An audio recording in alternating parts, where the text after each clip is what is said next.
This is TWiT. What are the Mashies? When did they start?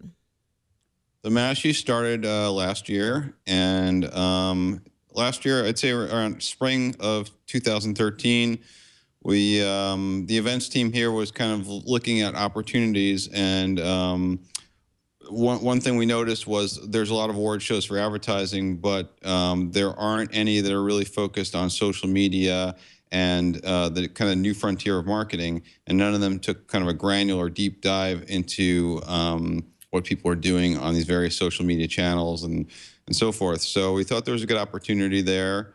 So we thought about an award show. I said, why don't we call it the Mashies? And they said, no.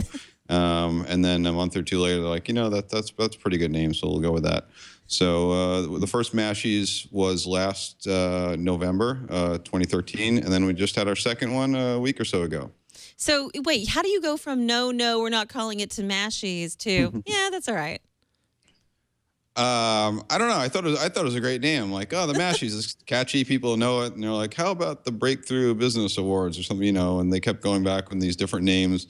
And sometimes the simplest is the best, and I think that was why, you know, you hear it once and you remember it. I remember it. It's pretty catchy.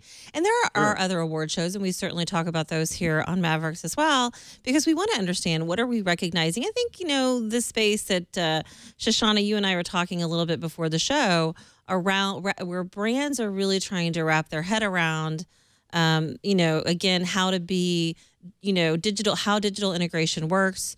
And how to be authentic and how to do it in such a way that it doesn't seem forced and that people actually respond to it and it ends up in sales. Let's talk, Shoshana, a little bit about your role and what you focus on and your contribution at Gary McBowen.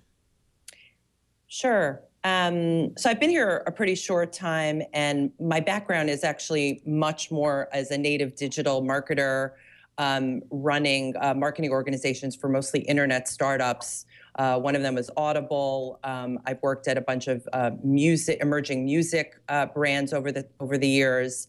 But I've always been really curious about how traditional brands that are faced with the challenge of digital and all the channels that are available to us as marketers, how are they going to take advantage of that opportunity when they really don't own the air in the same way they do with traditional media? And so I started here a few months ago, and McGarry Bowen is very well known as a pretty hot creative shop. We make really beautiful, mostly traditional advertising, but more and more we're moving into sort of a multi-channel, omni-channel space, if you will.